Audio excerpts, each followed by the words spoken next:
Good afternoon. Welcome back to Clash Course. My name is Joey Livingston, and with me is my co-host, Greg Brahe. How's it going, Greg? I'm wonderful. Just got back from a couple days of vacation with the family, so can't go better than that. Neither Greg nor I care about something called shaving. It's something that we often hear about, but we've yet to dabble in. Isn't that right, Greg? I think overall it's a myth. Right. I'm not sure it actually exists. I've been told about it, but not yet seen sufficient evidence that That's it right. exists in my life. Nobody can prove the existence of shaving. All right. So last week, was it last week? I think it was last week that you.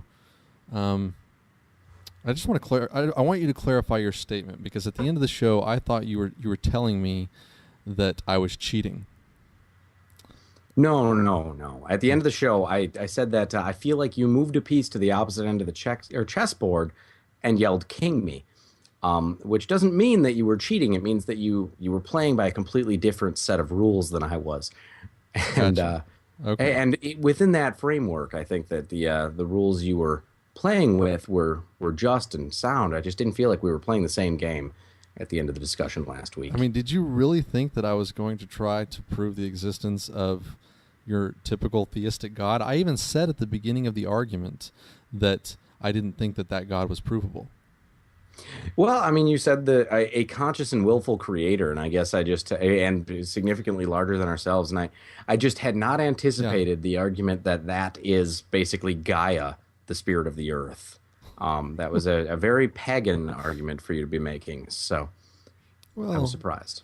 You know what? Some people can make up stories. I'm not making up a story. I'm just looking at what I see around me, and I'm waxing poetic. Well, my poetic language being what it is, I feel that you have very successfully proven that the earth exists. Thank you. And kudos to you on that.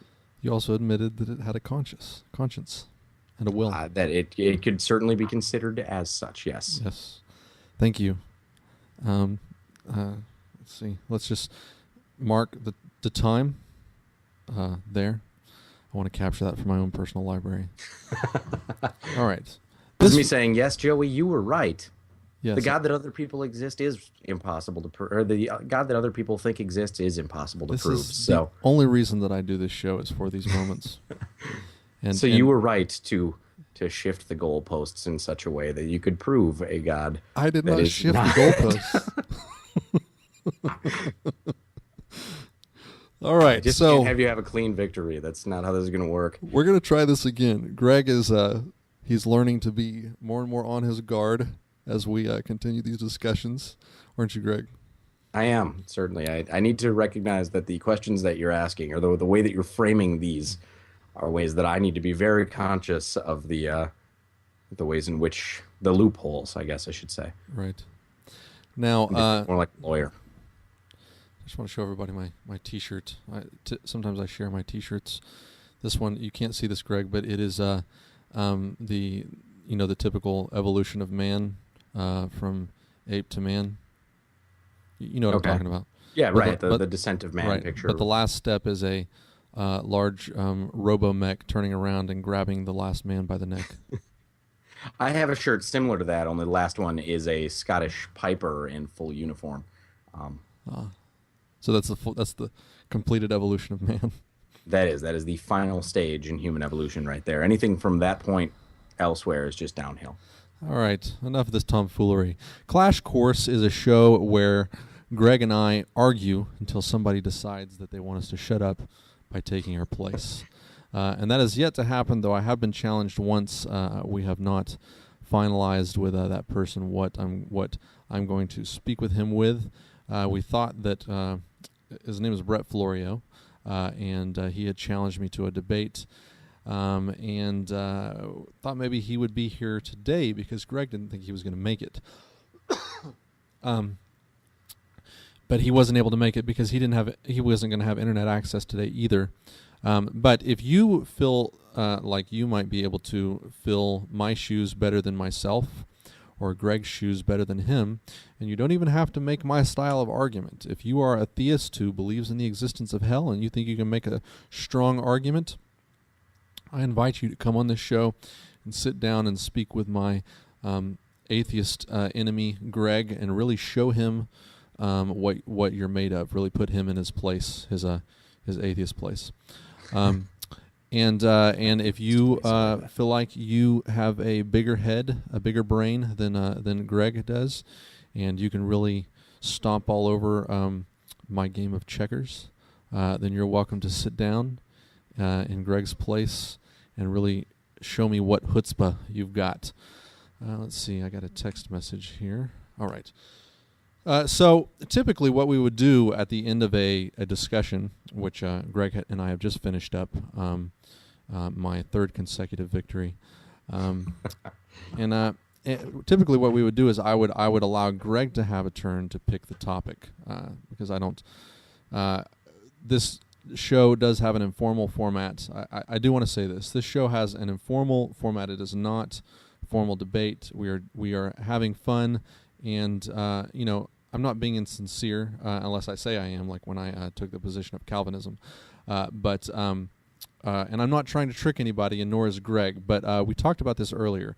In a court of law, the lawyers have to present their case ahead of time, and that's done for the sake of fairness, etc.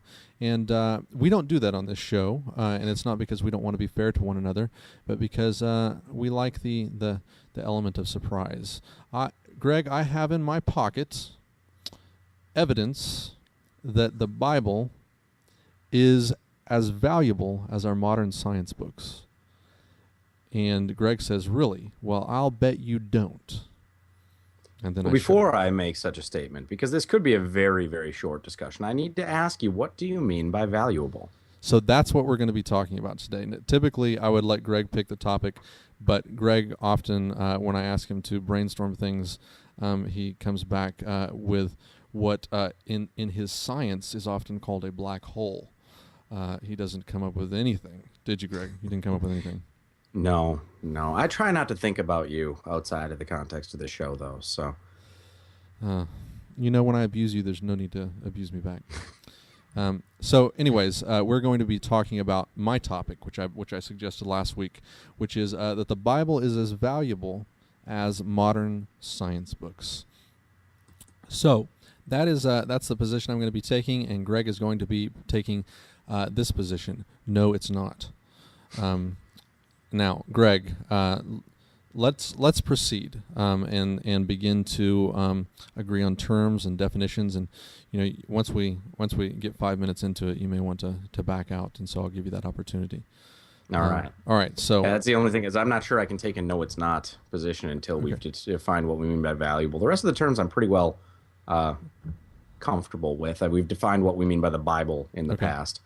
Science or modern day science books is a general enough category. I don't think it's, once again, I don't think that it's relevant to this discussion whether we're talking about, it is kind of relevant whether we're talking about the English text or the original language, but in a sense, it's not.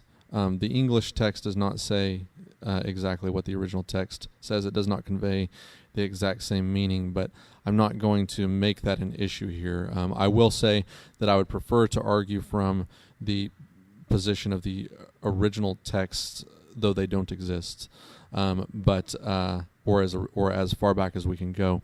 But I think I can prove my point by just using the English texts.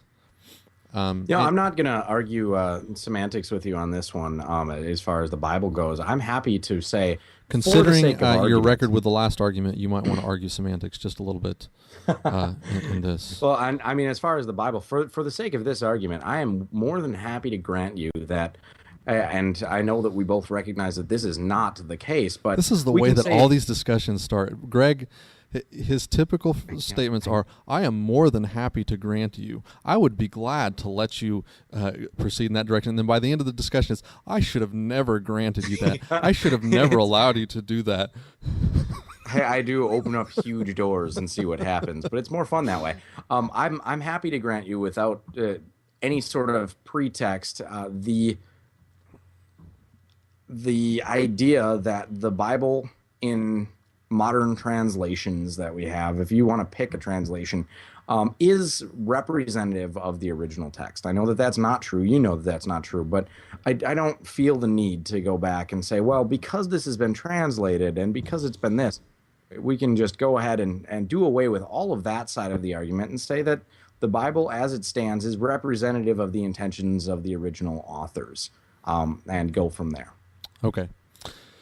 So, and by modern science books, I mean any book of science that is held by general consensus to be valuable in moving us forward in understanding the world around us, science, so to speak. One point of clarity I have on that one is when you say science books, do you mean like science journals, like Nature, or do you mean more like a science textbook, or even just a science nonfiction book put out for mainstream consumption, such as something written by Richard Dawkins, like The Greatest Show on Earth? Well, why don't you suggest one? I don't think it. I really don't think it matters. If you say journals, a lot of times journals are the exploration of the ideas of a single individual. Or no, that's not true. But it is somebody putting their ideas out there before they are tested. Correct? Well, journals do have a peer review process before they're published, but they're also out there for review as well. For peer review, so yeah. it is. So they're not the articles in journals are not as generally accepted. Which also I don't think it necessarily matters. We can take it all if you'd like. Okay, I'm happy to leave that open, pretty broad as well. Okay, and you asked what I meant by valuable, and what I mean by valuable is let me see if I can come up with a concise definition here.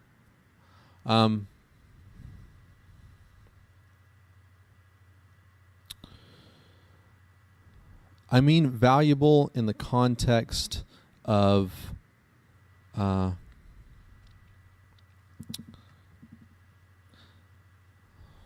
that's a really good question and a really hard one to nail down. Oh, and that one hinges. I mean, the entire conversation hinges on that, because if you want to say it's anthropologically valuable, then sure, it informs us about our human history in such a way, or even valuable as literature. I'm not going to argue against that. What's the hardest definition of value that you think would be to prove? The hardest one is that it's the Bible is as valuable as our modern science texts in a utilitarian sense, for use in the practical application in today's world. Can you expound on utilitarian? Utilitarian meaning you can take something that is in it, and things that are in it, and apply it to the world in a way that it is presenting them in an informative sense. I don't know. It's hard to expound upon utilitarian beyond just saying that it is useful to us, as a tool, more than just as valuable as a literary experience, the way poetry is valuable to us. I can accept that definition. All right. Then I will go ahead and make the contrarian commitment and say that no, it's not. All right. Let the record show that Greg Brahe did not buy the farm on this one. He sold it. That's true. All right. And this is. I just want to say up front, I'm very scared going into this argument. I'm going to lose miserably, but I thought it would be fun. So that makes me feel more comfortable in proceeding. Okay, so we have defined I think the three key elements of this argument. Is there anything else that we need to discuss before I begin? The only other thing we need to discuss is who's going to begin. If you want to make your positive case first and let me refute, or if you would like me to make the contrary case. Well, since I was the one who brought up the topic, you may want to let me begin so that you can refute me from my position. More than happy to go that direction. Okay. All right. So the first question that I would ask is, how long has modern science as we know it existed? Ooh, maybe we should have defined the word modern a little bit more clearly, huh? Okay, Because well, I let's mean, do that. when I think of modern science texts, I think of sort of the cutting edge of science. I mean, the science texts of 30 years ago are nowhere near as useful as the science texts that were published Let's in the let's just last say few for as years. long as we've had the scientific method. Ooh, that is a very broad category. I'm going to say the contemporary seems a better usage of Okay. modern in this context. So, regardless of the time frame you're speaking, we need to look at it as the most recent information that we have on any particular subject. Does that seem fair? I mean, if we would go back and look, the scientific method existed in 1648, but that doesn't mean that Darwin's theory of evolution was available at that time. At that time, I Right. don't even think Lamarckian evolution was, available as a theory. I think that was pre-Lamarck. Okay. So, but at the time, the science texts on that subject were still more valuable than the Bible was. So Okay. at any given moment, the most recent texts that we have are more valuable than the Bible. Okay. Um, so maybe I should begin from a different angle. Um, what is the intention of science, in your opinion? The intention of science, in my opinion, is to understand the world around us in or as it actually is, to understand how it works, and of course to utilize that information in a way that is beneficial to humanity. All right. Some of the um, most brilliant discoveries in the area of just simply truth about life have been made by scientists. Darwin made many observations about this world that destroyed the concepts that we had at that time of how our world came about, how it evolves, no pun intended, and Albert Einstein completely changed the way that people viewed the universe, the way that they viewed even its shape, the way that they viewed time. Correct? Yes, certainly. And yet, here we are in 2013. And my question would be, how much of what Albert Einstein said is still held as correct? I don't know that one specifically. I'm not a physicist, but I can say that I know some of the fundamentals, at least, are held as correct in the aspects that they do apply. I know quantum mechanics is really sort of made an entire different realm of application that Einstein's theories do not match up with well, but that doesn't mean that Right. they've made his irrelevant, just irrelevant on that scale. Gotcha. If that makes sense. And Darwin, how much of what he theorized, what he postulated, so to speak, posited, how much of that is still held to be correct? Um, Little. I know specifically as he stated it. Of Okay. course, he sort of laid the direction. Please and, understand, I'm not trying to disqualify him sure, or Albert and Einstein. I agree that Yeah, I mean, what? Einstein's theories are more applicable than the way or in as they were written than Einstein's, or I'm sorry, than Darwin's are today. Right, but both of these gentlemen, they presented something that was valuable to the people around them. And moving forward, they were a valuable stepping stone in moving forward. Right?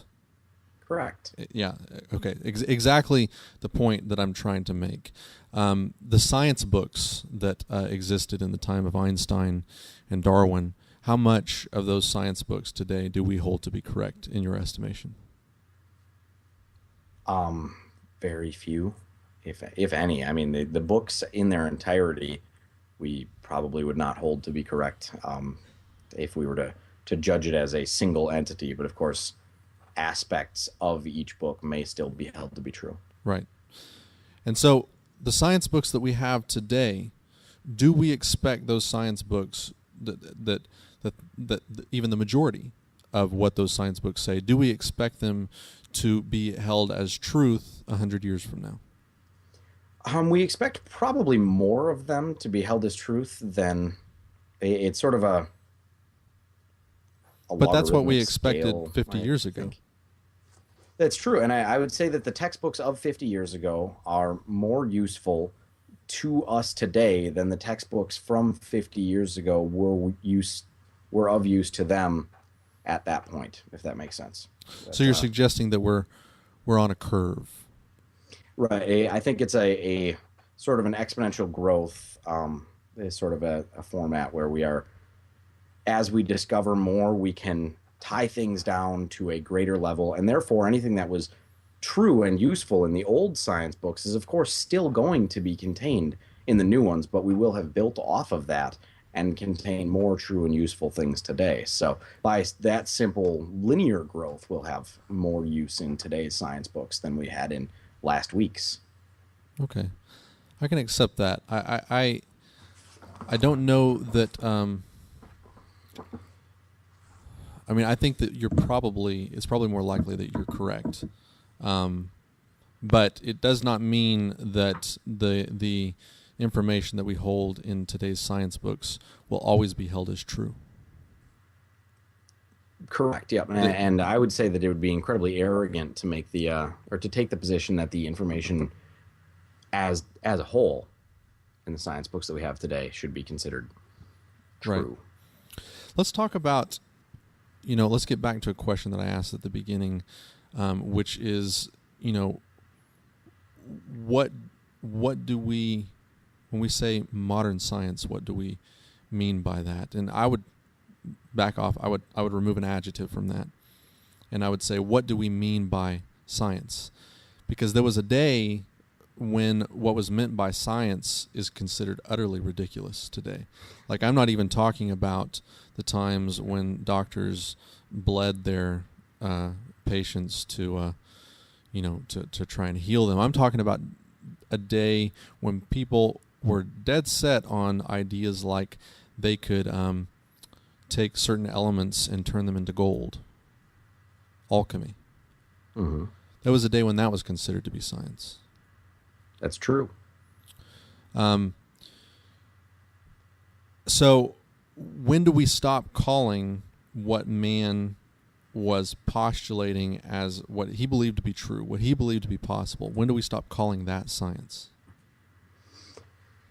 That's a tough question, because I think we have to look at it in the cultural framework and the historical framework as we're assessing it. Now, the alchemy, of course, in today's framework is not science, but at the time it may have been cutting edge and a huge advancement from whatever they had before. I'm not familiar with the pre-alchemy idea, but I know that alchemy was at least beyond the four elements of the earth theory. They've gotten to the point where they recognize that lead and gold were separate elements that could be, in their mind, transmuted. And to be honest, aspects of alchemy have been verified to be possible. We can create plutonium from uranium, if I remember correctly, by through processes of bombardment and electrochemical reactions. So we've actually mastered a small degree of alchemy, but it's not anywhere near what they thought was possible, or right. Even at that point, it would probably be best described as not even wrong, because it was so far off. But I mean, really, science comes from a term which just means to know something. That word science, you hear it in the word omniscience. It is a term that traces that its roots come from simply knowing something, and it's debatable as to whether you're even talking about knowing something that's true or knowing something that you think to be true. But this is where, and correct me if I'm wrong, or if I'm just making something up here and you don't know it, then don't say anything. But this is where we reduce the idea of science down as we go back into history, is just the idea of knowing something. Omniscience means to know everything. I think that that would be an appropriate way to look at the word itself, but not the usage that I think most people are familiar with, and that I was coming into this with the understanding of. And I see science to be a process. I'm going to appeal to the dictionary here, as a shout out to Dr. Jones, and say that Oh, science burn. is, and this is only one definition. It seems close enough. It's just the first one that popped up on Google when I typed define science. The intellectual and practical activity encompassing the systematic study of the structure and behavior of the physical and natural. Okay. And I think that the systematic study is the operative term there. Systematic study of the structure and behavior of Sure. physical and natural. I'm even just going to say of the world as we can observe it. Crew member, make a note. We need to make T-shirts that say "Dr. Jones hates dictionaries," with an angry Dr. Jones on it. Okay. Yeah, that is a modern definition of science, but that isn't what it has always meant. Or rather, that those systems have not always been so. They have not been nearly as precise as what we think of today. I'll certainly grant you the latter, but not the former. I think that science, it may have had different meanings at different times, but retrospectively, we can apply the meaning that we have today to anything else and determine if they were practicing science, even if they were doing it very poorly. We certainly haven't had the best tools or the information that we have today to build on. Sure. And I believe it was Einstein who said we're standing on the shoulders of giants. But that doesn't mean that alchemists were not practicing science as defined today in the systematic study of the structure and behavior of the physical and natural. They just didn't have the tools and the knowledge that we have to do it nearly as well. Sure, and consequently, they were far more careless. Accurate. Yep. I mean, they don't didn't disagree. I would doubt that they even thought of what they were doing as some sort of well, maybe I'm wrong about that. And I'm not trying to muddy the idea of what science is. I'm trying to explore what science actually is, and I'm not trying to reframe it as something that it's not. I think the idea to know is a beautiful way of looking at it, though it does broaden it to other categories that it probably doesn't belong in. But there is a process within science that exists today which we go about knowing. We go from what we believe we know to what we think we might be able to know to what is tested and what we now. What I think is really interesting is I'm looking at this definition and it's driving me crazy because it's got science and it's written with its phonetic, however those things are described, and then it says noun, the intellectual and practical activity about it. How is it an activity a noun? I'm thrown off here. Noun, the intellectual and practical activity, is that not an oxymoron in and of itself? Science is not a noun. Science is a verb. Science is something that you do. No, you're just throwing in your hipster spin on it. A noun can name an action. Well, fair enough. I'm going to argue that science is something that you do. You do science. Yes, and it may be a noun to in that case, say it was categorically. And the way you just used it, it was a direct object. That's true. Do science. I am sciencing. Is that what the? Can we move on? Okay. All right. Let's change gears for just a moment and talk about philosophy. Let's talk about modern philosophy. Is there, in your estimation, is modern science more valuable than modern philosophy? Ooh, there's a broad question. I don't think that either really even can speak in terms of the other. They're such different. I mean, Sure. Science depends upon philosophy, and philosophy depends upon science. So they're interdependent in such a way that I don't know. In its relationship to how it benefits man, do you view science as more valuable than philosophy, or vice versa, or is it a tie? I'd say on a practical level, science is far more valuable to everyday life. There's certainly, we're using the internet and cameras and microphones and power lines and all of these fun things that science gave us. In philosophy, we didn't get all these things by sitting around thinking. Sure we did. How could we possibly have these technologies if man didn't have a philosophy within him that was instilled, by philosophy?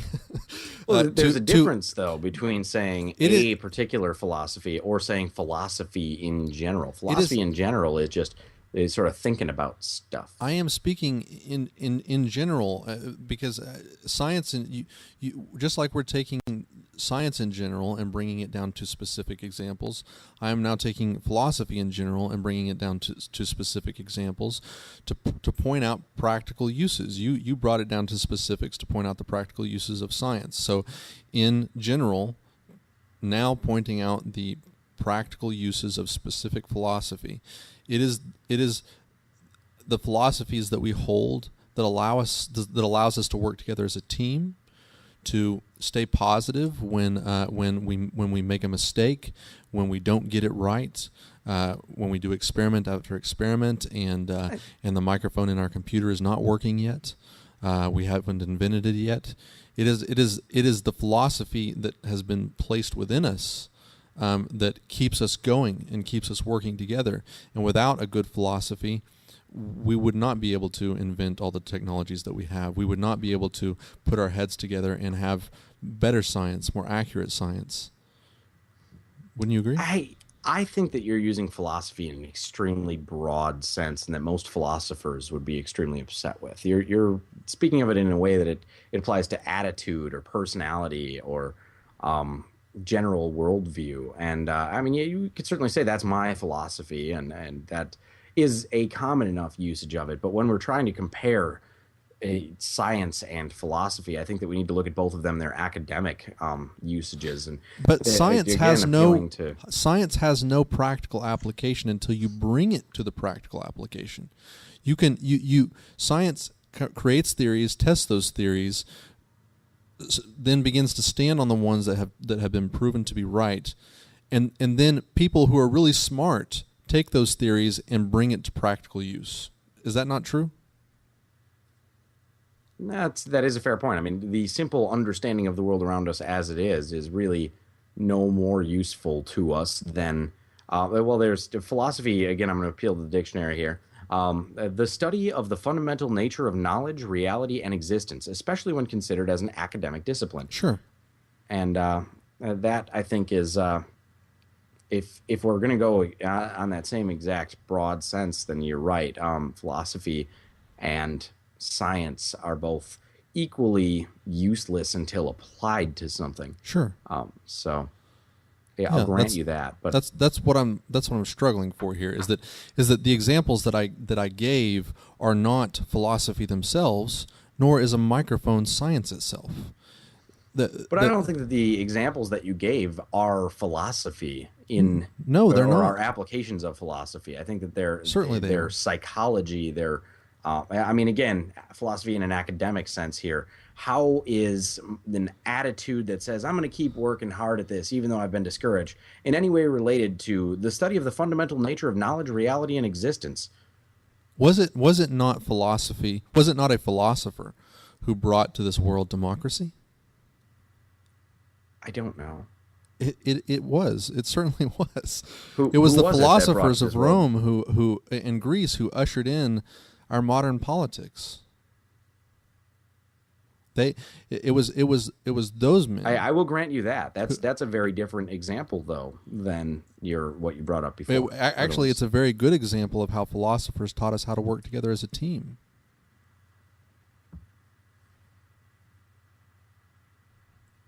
I can grant you that. Okay. I don't think that that's the same exact usage that you were using it in before, but I can grant that is a very good point. Yes. Well, okay. So, is it not philosophy that demonstrates that it's more practical to step back from things and look at them objectively, and set aside emotion and look at things objectively again in order to solve a problem? Philosophy doesn't teach us that. Sure. There's a philosophy of science even. So Sure. again, this is why I said that they're so interdependent that it's hard to separate the two. Is that science is nothing without philosophy. And Actually, you philosophy is began nothing by without saying that science. they were so different. I thought Hmm? I said that they're different in application, but they're so interdependent. they Is are. that Yeah, is that used? absolutely. I agree.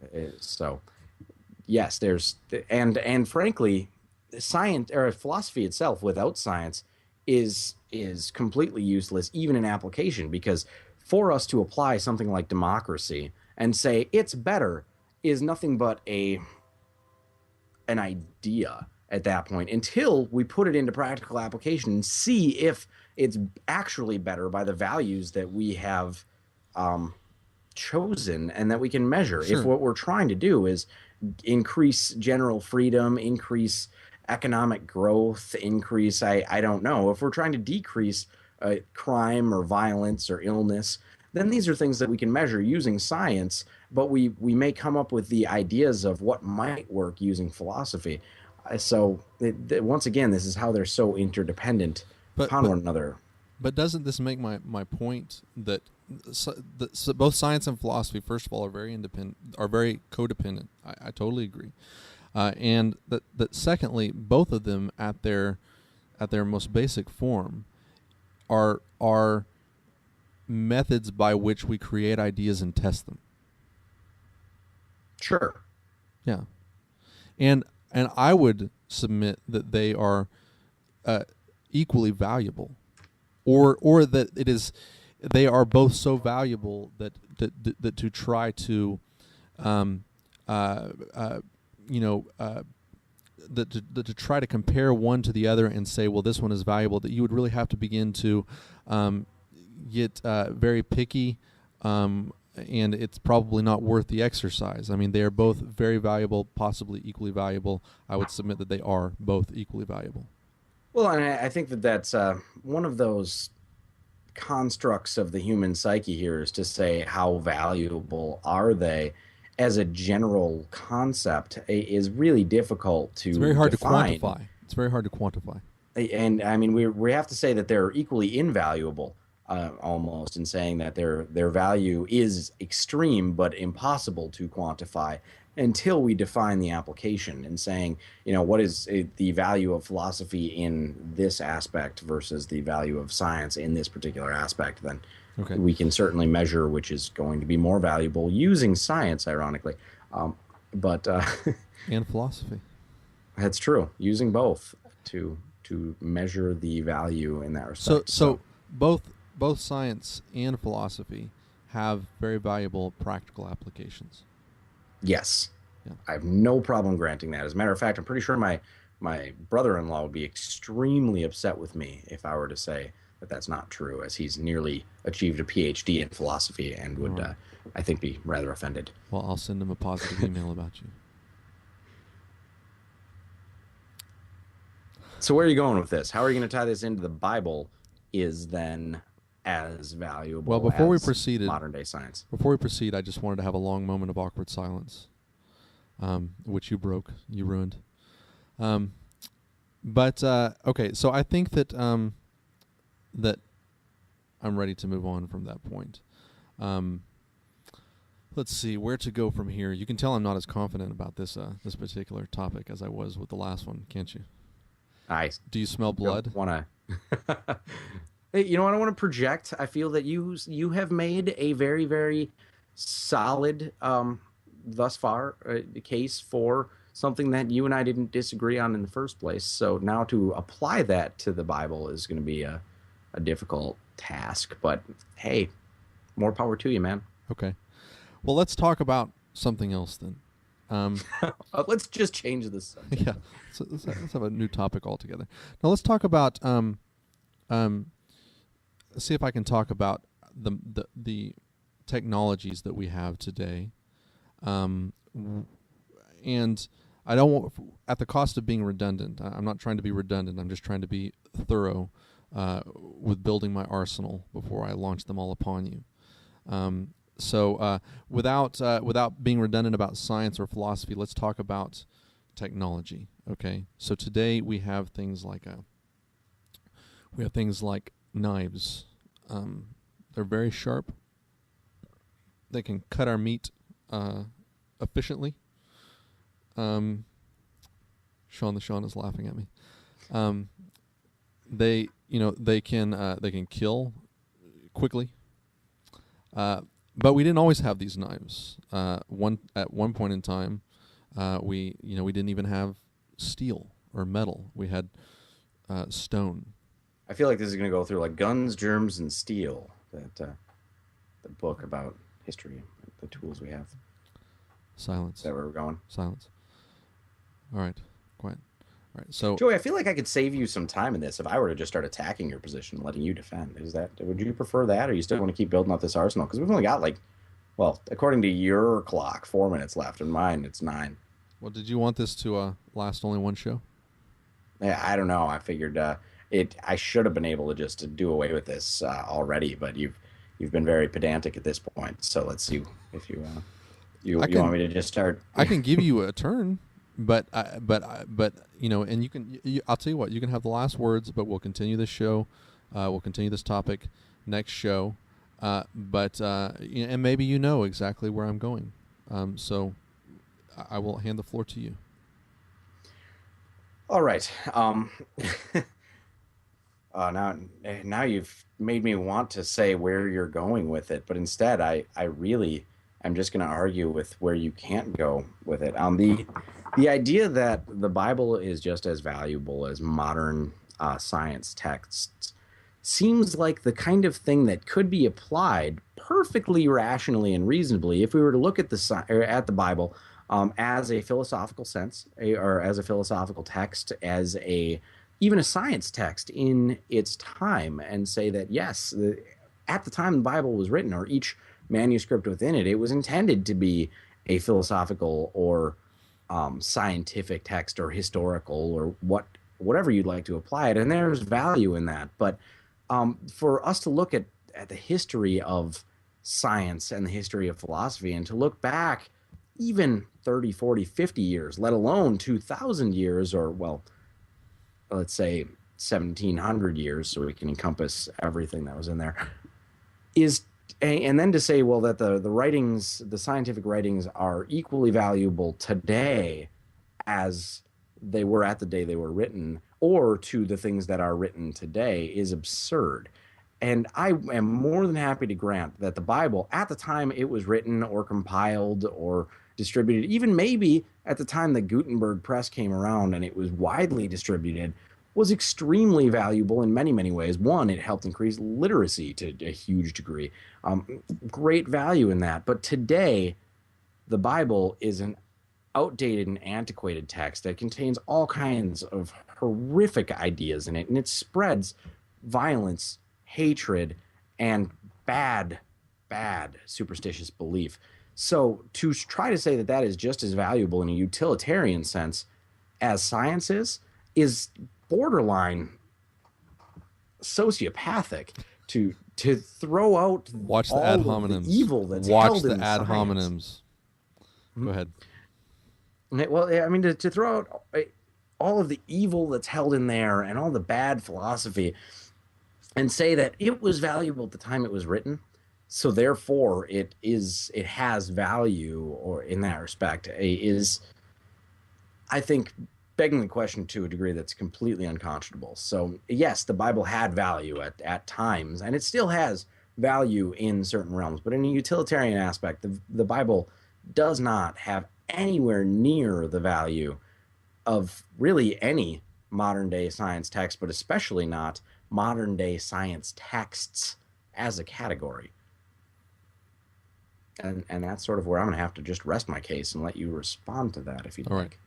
I'm glad I let you speak, because it does demonstrate that you do have a valid understanding of where I'm going. But we're out of time. Well, I mean, we have a few more minutes, but I don't want to respond to that in the next 5 minutes. Honestly, you've insulted me, and I don't want to respond at all. Got to go lick your wounds for a while. I get it. No, that's not what I'm saying. You haven't hurt me at all, except when you call me a sociopath. No, no, no. I said your ideas were sociopathic. Huge difference. This is the tactic that people will often take in calling other people names, and I just want to. I mean, I know Right. you're It's joking like when about I it, scold my toddler, I don't tell him he's a bad boy. right? I tell him that he's Right. being a bad boy, Yeah. that he's being naughty. This is the one of the most effective ways that intelligent people have of being petty to one another without looking to be so. Yeah, it's brilliant. All right. I'm going to wrap up this show. We are going to continue this topic at least for a small amount of time next week. I may have been utterly defeated, but I think whoever wins, probably me, next week, it won't take long. So I'll have another topic ready to go right after that for next week. How's that sound? What's it going to be? I wanted to since I'm confident that we're not going to be able to establish that the Bible is as valuable as modern day science books. I'd like to apply.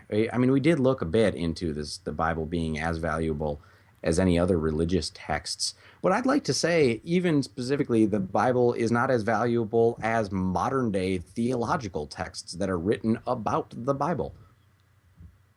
Really? That's an argument I'm happy to make. I will have to think about that one, and see if I can be ornery about it. I don't like to make an argument unless I feel like I can. It would be uninteresting if I couldn't make that argument, but I'll think about it. All right. We will see you next week, in which we will continue the conversation. Is the Bible as valuable as our modern science books? And don't hate me, people.